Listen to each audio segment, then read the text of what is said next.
دا د انګلیسي ژبې لوست خپرونه.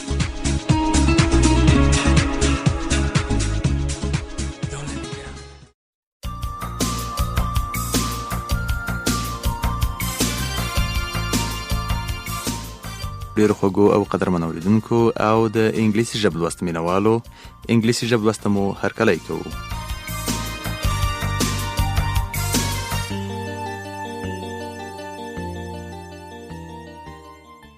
زمونږ د نن درس دی پیج 26 Unit 2 Vocabulary.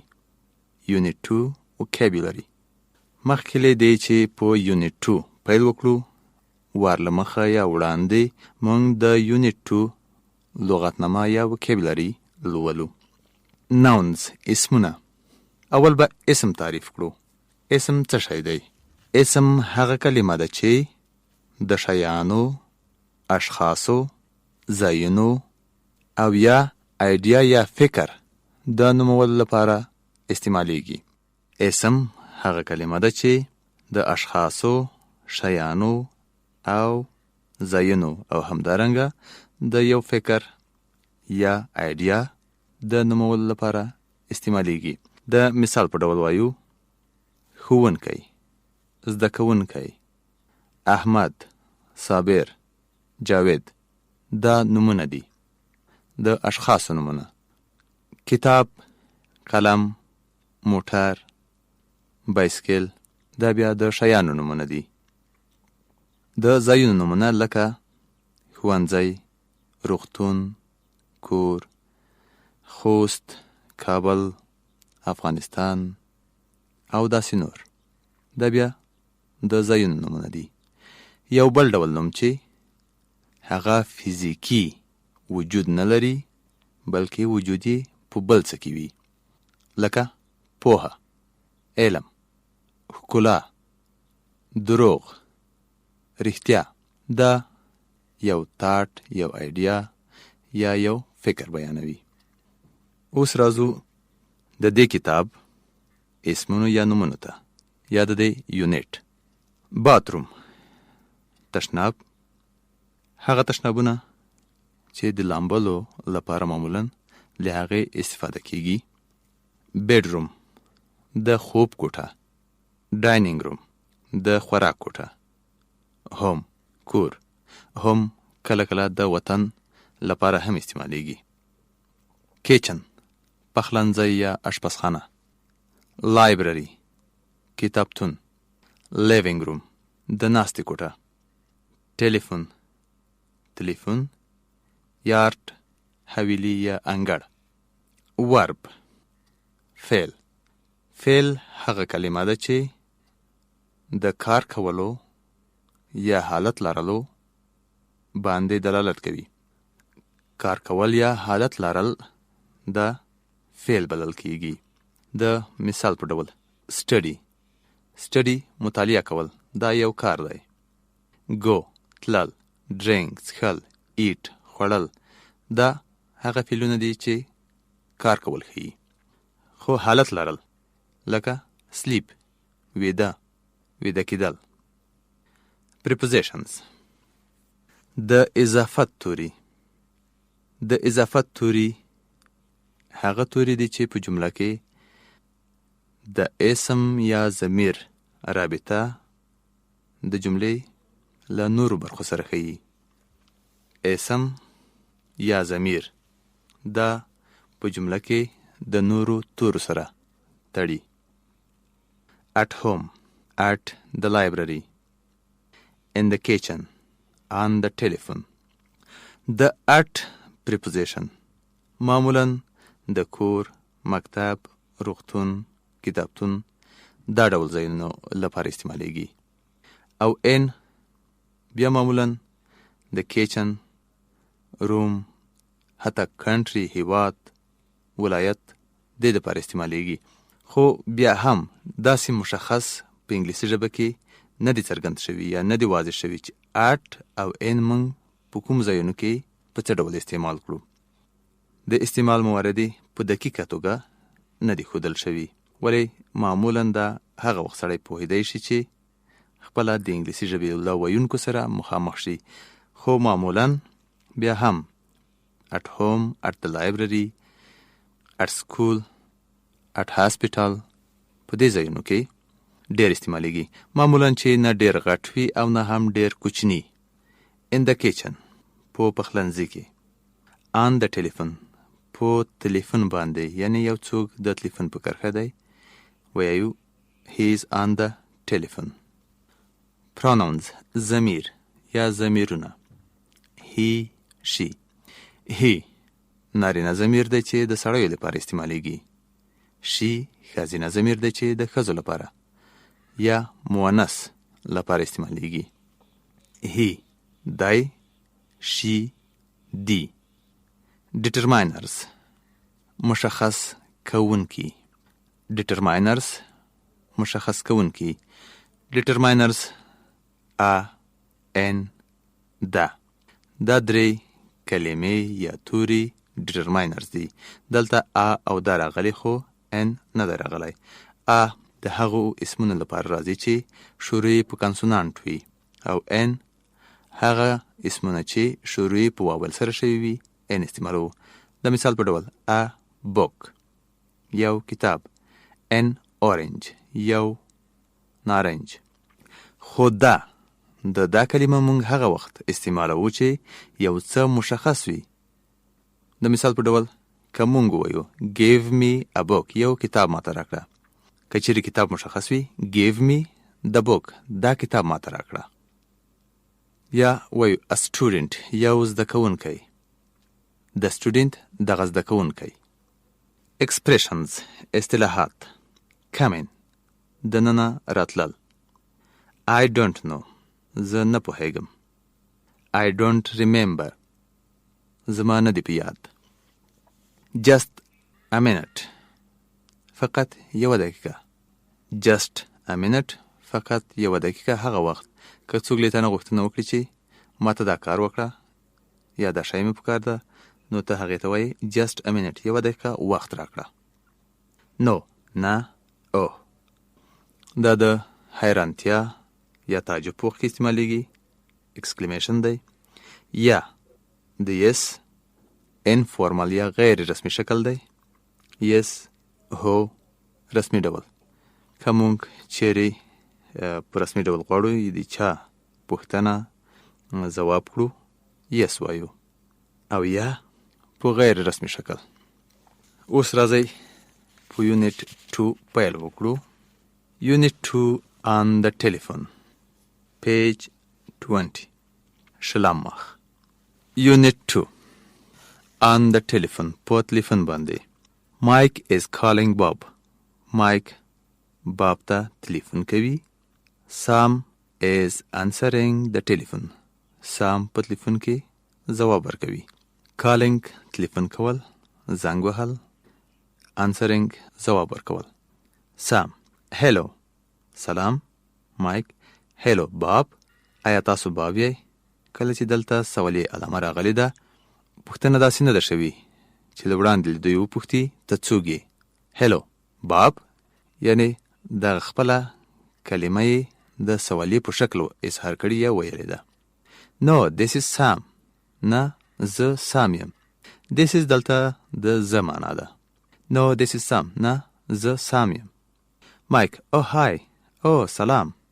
Sam this is Mike. Sam زه Mike یم. How are you تاسو څنګه یې؟ Sam fine thanks. Fine thanks Mike and you او تاسو څنګه؟ Mike not too bad. Is Bob at home آیا باب په کور کې دی؟ Sam yes he is in the dining room. دی د خوراک په کوټه کې دی. just a minute یعنی تاسو یو دقیقه صبر وکړئ زه هغې ته وایم. Sam yes he is in the dining room. هغه د خوراک په کوټه کې دی. just a minute فقط یو دقیقه. Mike thanks. د دې درس څو پوښتنې دي. تاسو په دقت سره غوږ شئ او دې پوښتنو ته ځواب ووایئ. 1 is Bob at home آیا باب په کور کې دی؟ is Bob at home آیا باب په کور کې دی؟ yes. 2 is Lisa on the telephone آیا لیزا د ټلیفون په کرښه ده؟ Is Lisa on the telephone? جواب No. 3. Is Sam on the telephone? آیا سام د ټلیفون په کرخه دی؟ Is Sam on the telephone? آیا سام د ټلیفون په کرخه دی؟ Yes. هو. Now page 21.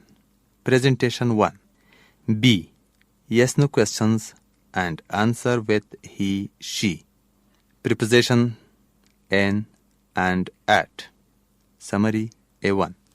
Summary A1 د دې خلاصه یا لنډیز په A1 یعنی د اولې برخې د پای ته رسیدونه وروسته ده. B to be verb یا فعل ده چې موجودیت ښیي. Yes no questions لنډې پوښتنې دي یا لنډ ځوابونه دي چې په هو او نه سره تاسو کولی شئ هغې ته ځواب ووایئ. Preposition د اضافه توري in and at. 1. Is Ted at home? آیا ټیډ په کور کې دی؟ Yes. He is in the kitchen. دی په پخلنځي یا اشپزخانه کې دی. 2. Is Adela at home? آیا ادیلا په کور کې ده؟ Yes. She is in the living room.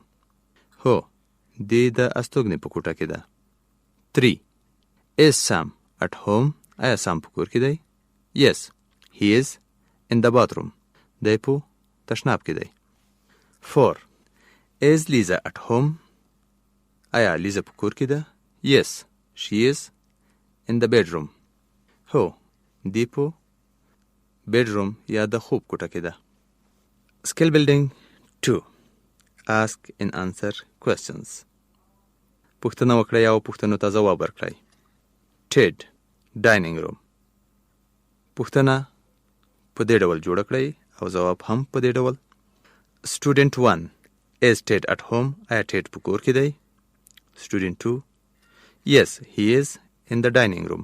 هو، دی د خوراک په کوټه کې دی.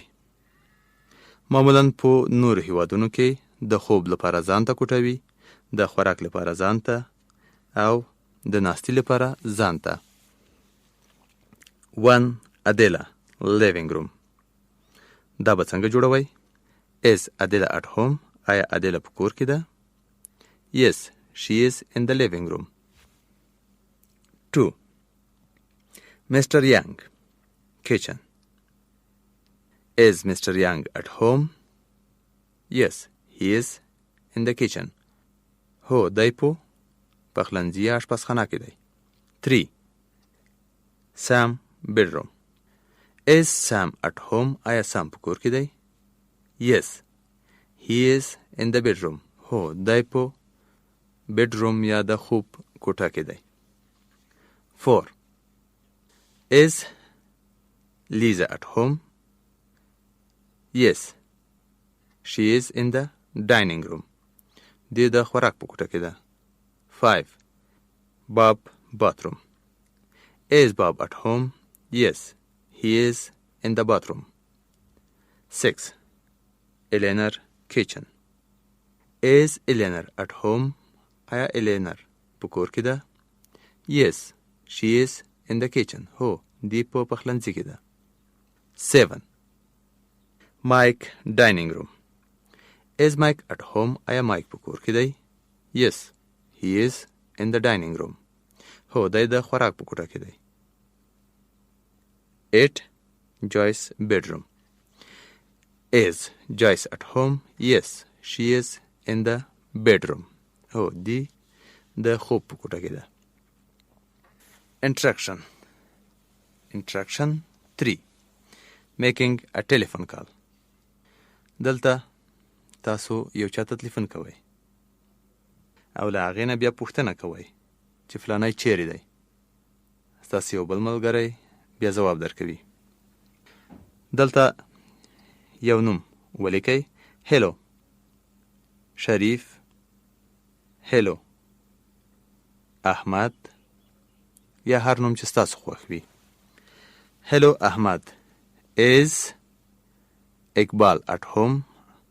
آیا اقبال په کور کې دی؟ Yes. هو، he is. دلته تاسو ضمیر استعمال کړئ یا she یا he. Yes, he is in the bedroom. دی د خوب په کوټه کې دی. Just a minute. یا yes, he is in the living room. Just a minute. Now turn the page. Re-entry 4. Identifying people with this and that. د خلکو مشخص کول یا ورپېژندل په this او that سره. Preposition in. د in اضافت والا توری دی. Tell about each picture using this or that. د هر عکس په باره کې وغږیږئ. this یا that استعمال کړئ. تاسو وګورئ هر عکس چې نږدې وي هغې ته this او هر عکس چې لیرې وي هغې ته that استعمال کړئ. This is Lisa. That is Lisa. هغه لیزا ده. She is in the living room. دی د استوګنې په کوټه کې ده. That is Lisa. ځکه لیزا یو څه لیرې ده. She is in the living room. دی د استوګنې په کوټه کې ده. 1. Liz. Liz نږدې ده. This is Liz. She is in the dining room. دی د خوراک په کوټه کې ده. 2. Bob. That's Bob. هغه Bob دی. He is in the bedroom. دی د خوب په کوټه کې دی. 3. This is Adela. دا Adela ده. She is in the living room. دی د استوګنې په کوټه کې ده. 4. That's Howard. هغه Howard دی. He is in the kitchen. دی په پخلنځي کې دی. 5. Sam. This is Sam. دا Sam دی. He is in the bathroom. دی په تشناب کې دی. Now look at page 23. درویشتم مخ. Listening. Listen to each telephone number and write it. تاسو هر تلیفون شمیرې ته غوږ ونیسئ او ویې لیکئ. Example 471-3210. د تلیفون شمیرو په وخت کې کله کله 0 ته او هم استعمالوي. 471-3210. اوس غوږ شئ تاسو دا شمیرې ولیکئ. 648-5933. 648-5933. 2. 569-0428. 569-0428. 3. 861-7504. 861-7504. 4. 291-3495. 291-3495. 5. 674-8253. 674-8253.